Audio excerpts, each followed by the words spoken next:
Hello everybody, this is Clarence Chongo from Financial Insight, and we are in Kitwe at the Garden Court Hotel.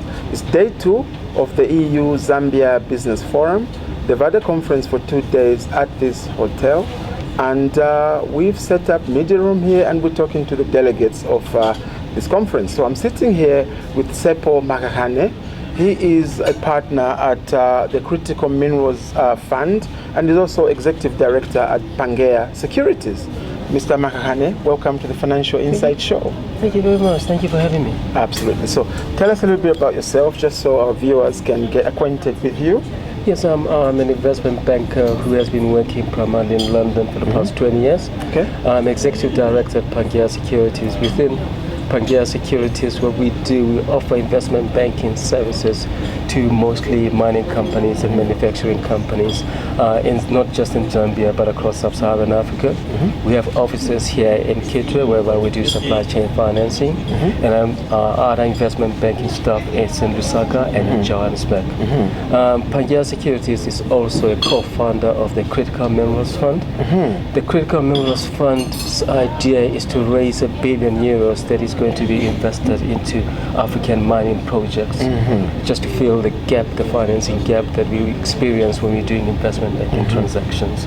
And hopefully we will be able to pull this off, given that there is a dire need for this capital. Absolutely. If you were to sort of say, 1, you unlock the copper from Zambia, 2, it benefits the Zambians, the locals, and in other African countries, you are going to need a vehicle such as the Critical Minerals Fund. Okay, so let's just unpack that a little bit. What do you mean when you say critical minerals? Critical minerals is every mineral that is going to be required for the transition. I'm putting up another term there. The transition. The transition, it is how we electrify the world, how we actually generate more energy from renewables. You have a lot of minerals that will be required. In Zambia, the most important one will be copper. You can't have electricity without copper. The key one is that copper's conductivity is not matched by any element on the periodic table. So that's why Zambia is so important. That is why Africa is so important to that transition and critical minerals. Indeed. So the transition, ladies and gentlemen, is about us moving away from fossil fuels into more renewable energies. Am I right in categorizing it like that? Yes, it is. Absolutely. Okay. So this has been, by the looks of it, an amazing conference. Everybody seems to have had so many takeaways that they enjoyed, in the way that the European Union is supporting Zambia with this EUZBF Business Forum. So have you had like official roles to play at this conference at all? Yes, I have been a speaker when we spoke about ESG and how you finance this. I mean, there can be some uncomfortable truths in what needs to be done. The EU is going to be critical. The EU in Zambia, the EU in Brussels, they're going to be critical if we are to actually unlock this financing. It is in various stages. When you look at artisanal mining, for example, there are about, 2.5 million formal mine workers globally. There are about 45 million artisanal mine workers. So artisanal mining is here to stay. How do we actually bring these people into the formal ecosystem? That is very important. How do we not just bring them in, but make sure that there's a market for that product, make sure that they're able to scale up into bigger miners. That is where I think it will be critical in terms of how the EU can provide grants to be able to formalize the sector. But more importantly as well, the EU, I believe, will play a crucial role, because I think Zambia right now needs about 800,000 tons of copper from new mines. Let's put aside the likes of KCM or Pani, totally new mines. You need a lot of capital for those mines to come into production through the various stages. They need to do the drilling. They need to do the resource statements. They need to do the pre-feasibility studies. They need to do the bankability. It's a lot of money. Just for the drilling and doing the resource statements, for those 18 mines, you're going to need $200 million. To take those 18 mines into bankability, you're mostly going to need another $1 billion to $2 billion to be able to do the pre-feasibility, the bankability. Then you're going to need, when they get to the bankability stage, you're going to need more capital. You will most likely need 8 billion. Even if you say half of that will be project finance, that means you still need 4 billion. That's why the role that the EU is playing is important.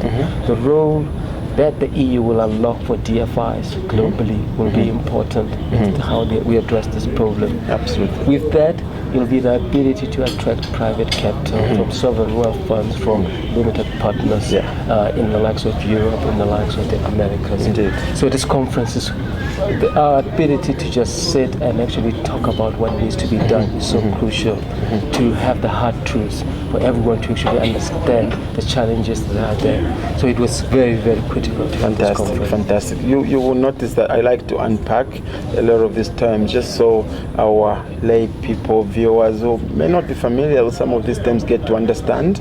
So the discussion forum that you took part in was about ESG. Yes. Which is? ESG is environmental, social, and governance. Yeah, indeed. It is when how a company operates. Do they look after the environment? Do they look after the people that that work for them and the communities? What governance processes do they actually employ? Because without this, you cannot have sustainability. So it is important. But more importantly, you can't have ESG before you have the capital to support it at every stage of mining. If someone has a license and they don't have enough money, you can't expect them to work at those standards. And I think the EU understands this quite well. Absolutely. So that's why they will be critical. And obviously, when you talk about capital, and to the extent that there are some limitations on raising capital locally, internally within Zambia, which is why the European Union is playing such a critical role to create those linkages to investors in the EU. So we're talking about FDI. It is FDI. Which is? Foreign direct investment. Absolutely. Yes. Thank you very much. Thank you very much. Okay. So there are some Zambians who are very skeptical about what role FDI plays. Some Zambians feel as if we are selling the country away to foreigners. So can you explain why FDI is critical? FDI is critical. What you tend to find in a lot of African countries, ex-South Africa, ex-Botswana, you don't really have pension funds.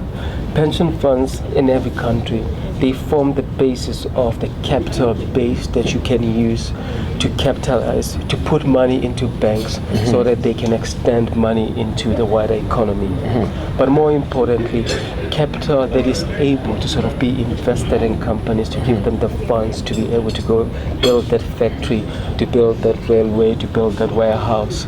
It is very crucial to have that. It plays a role. Local capital, if it's there, is important. But if it's not there, it becomes more important to actually have foreign direct investments into a country. Given that it just helps you build institutions that are able to propel the economy forward. So it is crucial. But yes, you do need local capital as well. But that is a separate conversation whereby you have to talk about how do you actually build that. It's a government policy. How do you encourage savings in an economy? Because that will give you local capital. If you have enough of that, you get to a point, e.g. like nations in the Gulf, the likes of the Emiratis, the Saudis, the like also, whereby they have enough capital to be able to export it to other countries. We saw Abu Dhabi coming into Mopani in Zambia. It is because they have excess capital they can deploy in their local economy. Therefore, they are able to deploy it in other economies. Okay, so now talking about the EU, is Pangaea Securities working closely with any EU bodies in order to unlock these investment opportunities and streams of investment cash coming from the EU into Zambia? We have, I wouldn't say we work with them, but we have discussions whereby we believe that there is a potential solution setting within that institution. So we will have conversations with the EU, we'll have conversations with other multilaterals. We'll have conversations with development finance institutions. We'll have conversations with limited partners, the people who run these pensions globally. We'll have especially sovereign wealth funds that are sitting in the Gulf because the capital is access. Okay. So how do we try and divert that into the African economies? Okay, and talking about the critical minerals fund, I think you mentioned an ambition of raising, did you say 1 billion? Yes. $1 billion? Yeah, the ambition is to raise 1 billion euros. Euros? Yeah. Okay. It might seem like a lot of money, but what is required? For example, if you look at these new mines in Zambia, they are going to require 8 billion when they get to Pangaea. 8 billion US dollars, euro, but it's almost the same amount of money. Sure. So and when you look at what they call specialist funds, that is funds that focus on the mining industry, they have 17 billion US dollars of assets under management, and most of that is not focused on Africa. So you can imagine how do you actually plug this gap of financing that you're going to see in Zambia, in the DRC, in Botswana, in South Africa, in Nigeria, in Kenya. That is why we need something like the Critical Minerals Fund, whereby it is run by people, who understand the money industry, who understand finance, but more importantly, understand the relationships and are able to source the right transactions. Yeah. So what sort of timescale are you given to achieve this 1 billion euros, and how far along have you gone? We are far along. There are other wins that we have. We have special loss guarantees from various institutions. We are talking to trading houses that will come in and be anchor investors into the fund. We are talking to OEMs. We have initiated discussions with sovereign wealth funds in the Gulf in terms of how we actually put this pot of capital together. In terms of timing, when it comes to funds that are focused on mining, that are focused on Africa, it takes a bit longer. Yeah, sure. You do need to, there is an education process. What you sometimes find is that people can view Africa with an ageist lens. So to get them to actually give you capital, you just have to go through more steps, more processes. Yeah, sure. If I were to put it politely. Indeed. Well, it's been a pleasure talking to you, and I hope you can come back and talk to Financial Insight in future. Thank you for having me. This is quite important, and just to inform people about what we are doing. So, Tsepo, thank you very much. Thank you. Indeed.